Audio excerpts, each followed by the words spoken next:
Do you ever just want to do some mad parkour but then find out that your PMC has not quite yet mastered the front flip? I do. And this is my story.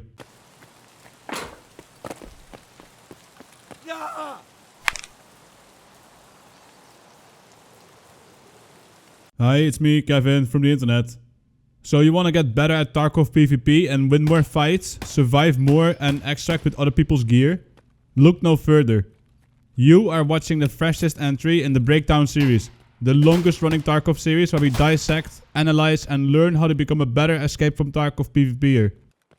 If you're new to the series, make sure you check out the playlist that's linked down in the description. Many of the things we talk about in the Breakdown series and how to become better at Tarkov PvP in general might seem like a lot to process. Especially if you're a newer player, but fret not. A lot of winning fights and becoming better at PvP is really basic stuff. If you just learn and master the fundamentals, you'll find yourself winning many more fights, even if your aim and reaction speed is shit like mine. You can still be successful at this game by playing smarter and taking advantage of certain elements. For this episode, we're gonna focus on what I think is the number one rule, the golden goose when it comes to surviving and dominating your opponents. Movement. It is the single strongest element in your arsenal and should always be your top priority.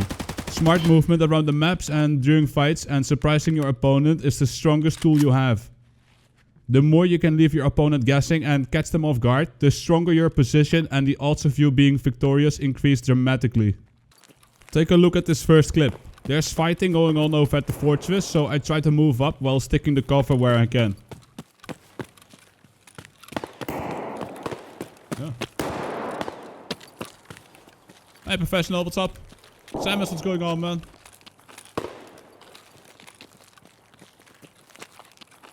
There's a guy behind me. We can hear a guy run past. We turn around and we take a shot.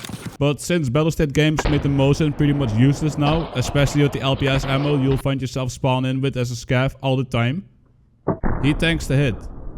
He gets a few shots off and we need to get back into cover. As we peek, we can see him run away. Now, a mistake that many people will make is to just rush behind him in a desperate attempt for the kill. Will be extremely predictable for our enemy because he can hear us run up and he can just hold the angle from a position of power.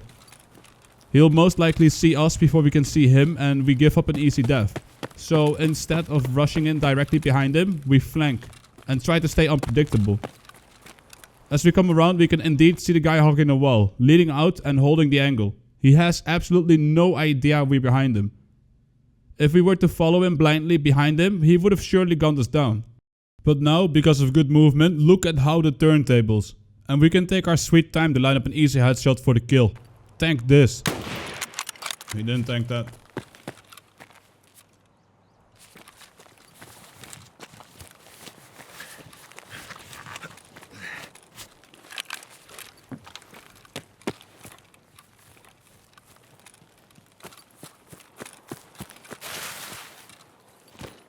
What do you got? He looked way more geared from a distance.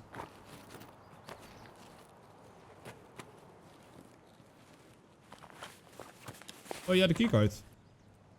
Next clip is going to be about taking smart engagements and winning against stronger numbers. As we come into the resort, there's a scav on the staircase. We take him out and repack the mag.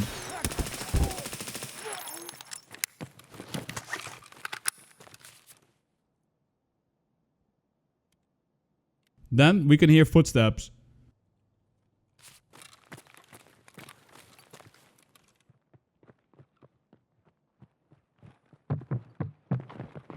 Just from the sound alone, I can tell it's a duo. Whenever I'm about to get into a fight, I like to ambush people, especially when it's a bigger team. If we can take out one of them, we flip the turntables and we turn a 2v1 into a 1v1. You should always be looking to create some kind of advantage. I'm fully expecting them to come in the same way that I did, but they must have seen me enter, so they play it differently than I'm anticipating. One of them is still outside, trying to shoot me through the window. And this is a really bad engagement for me to take, for multiple reasons. First, it's a straight up 1v1 where both of us are directly shooting at each other. Simplified, this means that it's a 50-50, a coin flip. Whoever lands the first headshot will win. These odds are not great. Second, look at his hitbox. He's only exposing his head pretty much from our perspective. Meanwhile, he has pretty much our entire body to shoot at. Third, I don't know where his friend is. He could rush in while we're shooting away at the first guy, or come chase us when we fall back, and we have to heal when we take damage. The smart move therefore here is to disengage. You have to live first if you want to be able to kill a guy in Tarkov. So we disengage. I try to capitalize on the fact that I know exactly where the first one is, so we run up the staircase and peek from the windows. But he must be hugging a wall below because we can't see him from here. I take a minute and take a knee, listen to what they're doing and think about what I'm going to do. Rushing outside is a guaranteed death, but before we do anything, remember to always pop a pain. Or the golden star in this case. This will make sure that if they land hits on our legs that we can still move around with pace. I move to the middle floor and start collecting my loot that I came here for. They're gonna be moving in at some point anyway, and I'm not gonna rush outside to get them. They can come to me and fight me on my terms, in my playground. It'll be easier for me to try and single them out in the confines of the resort where there's a lot of hallways. And it will be harder for them to make use of their superior numbers. I think they flanked. At least one of them did.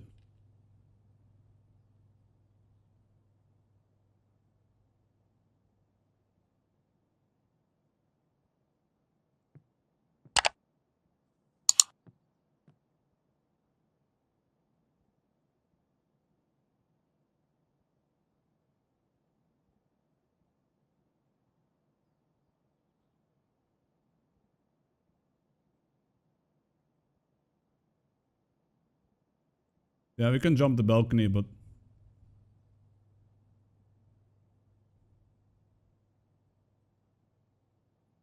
I don't know where the other guy is. I think one of them is on my left.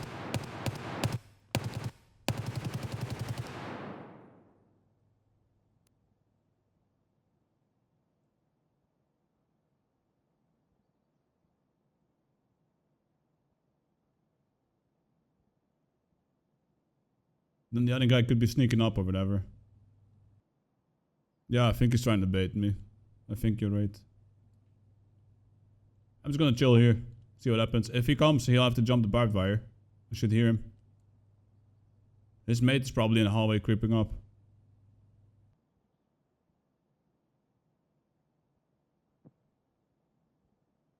Yeah, his mate is on the right. Anyway, so we're taking it slow, which is a good thing to do in Tarkov from time to time, especially in solo survival. You'll have to learn the moments when to do it. An important thing to remember though is to not get stuck in a mindset like this. Like I am waiting in this room now, thinking of possible ways of engaging my enemy in a way that will be most beneficial for me. Or just making sure that I survive.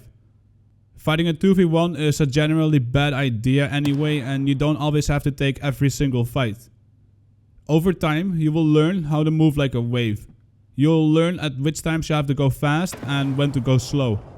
Striking a balance in this is always your best bet in becoming a better and a more well-rounded player. Yeah, I think they're slowly starting to push now, Pook.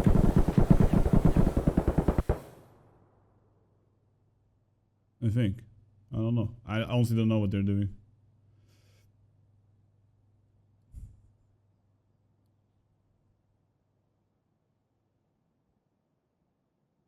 I'm thinking about just jumping the balcony and running to admin. Since I'm about to jump the balcony, I check if our golden star is still active. I'm expecting to break my legs from the fall, so the golden star or any other painkiller will make it so that we can still run and are mobile after a break. This is important when doing parkour like this, but many of you should already know by now. When in doubt, pop a pain. You always want to pop a pain, always.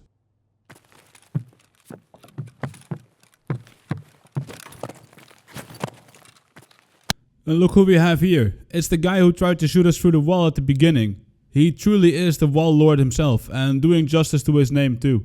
Either way, he is about to call out to his teammate that we have jumped the ship. Listen for his friend's footsteps inside and the jump in a second. We want to get behind cover ASAP because we are fully exposed here.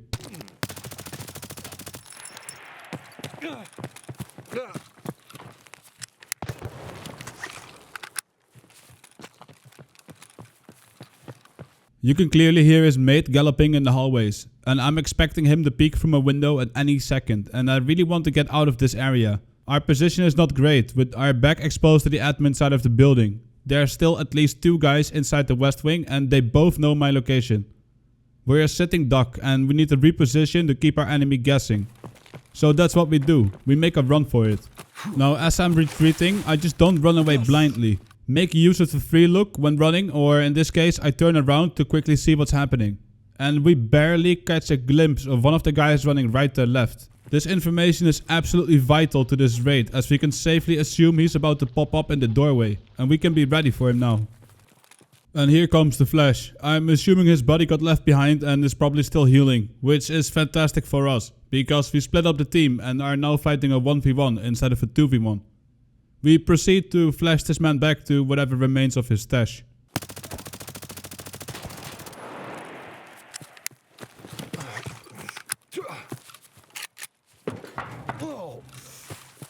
He's dead. Uh-oh.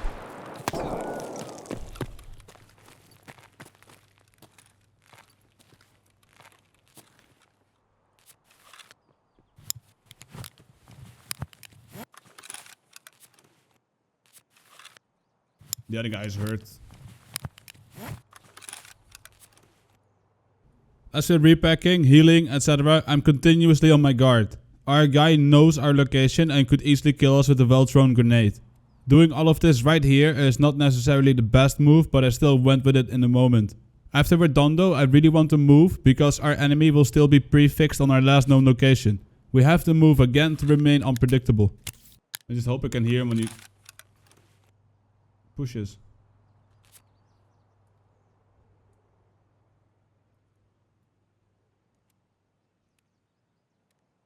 Hey, Praxplit, thank you for the prime, dude.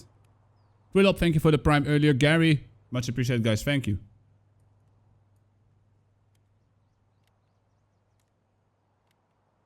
We still have the other guy to worry about.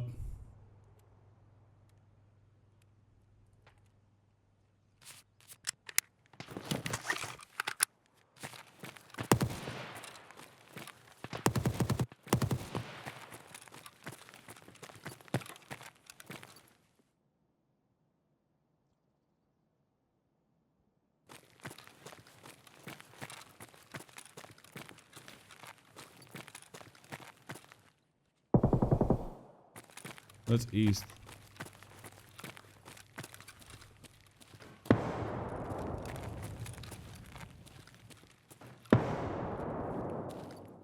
Is that a jump? When we're combat ready again, now we can start looking for his teammate. We know it's a duo, so all that's left is a 1v1. Our odds are therefore much better than they were before, and we can be more comfortable in taking this fight. The hunt is on. I try to mainly use walking speed to not give my position away for free, in case he is sound whoring. When in doubt, walking speed is usually fine. You don't always have to run all over the place, especially when you're not found out yet. I try to go through the basement, because this is a route that I have not taken yet, and we could catch our guy by surprise by doing this. Again, trying to remain unpredictable. I go towards where our guy was last seen.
I don't hear him. Like, he shot at me. The last time he shot at me was around here.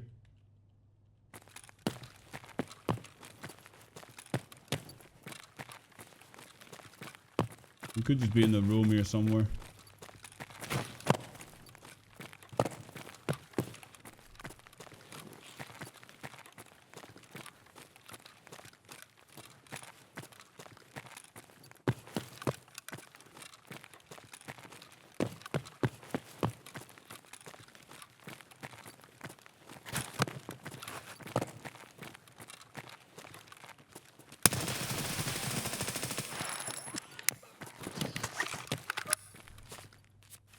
I don't know if that was him.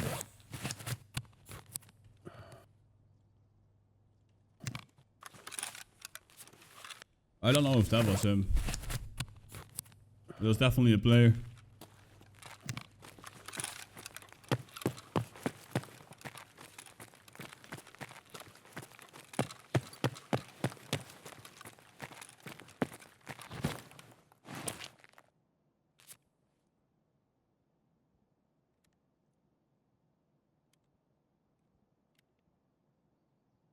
Well, we are out of ammo to repack, man. I need to bring like 3 stacks of ammo. The red light, it's a laser. Yeah, check the clip that the purple jack just linked. Why do I have tremors and everything? Oh, from the propy.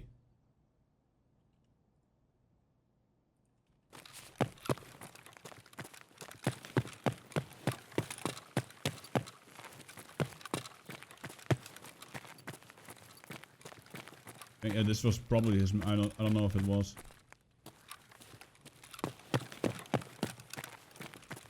I'm guessing it was his mate.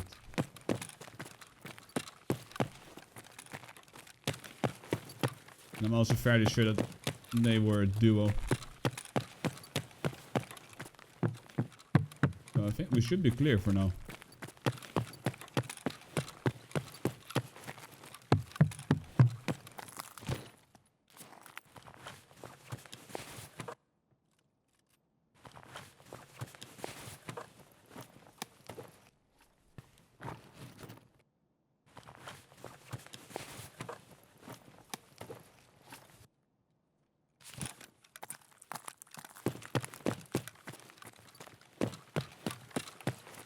Yeah, he was juicy.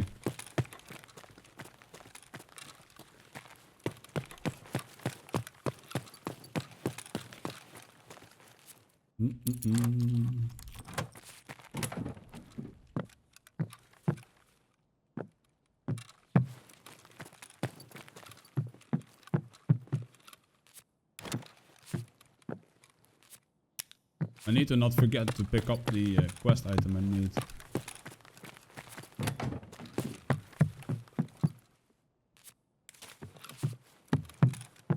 Great, no lead X. Yeah, we can repair that with Zaki. If we extract, we can repair it. Oh, here goes the briefing again. God. The briefing with the face shield is actually insane. Did they change that recently? Because I've never noticed it be this bad before, man.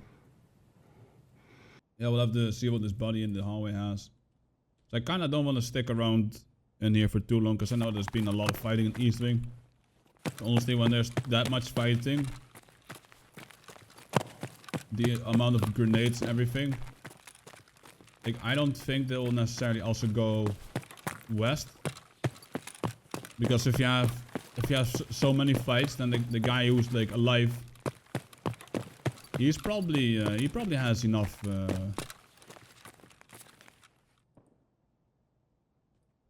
He probably has enough loot, right? But of course it is Tarkov. And these guys are all players, and you never know. You never know what they do.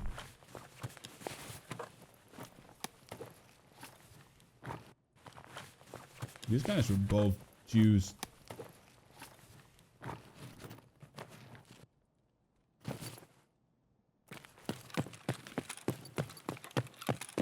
Oh, GG. Great. Let me out. What the fuck?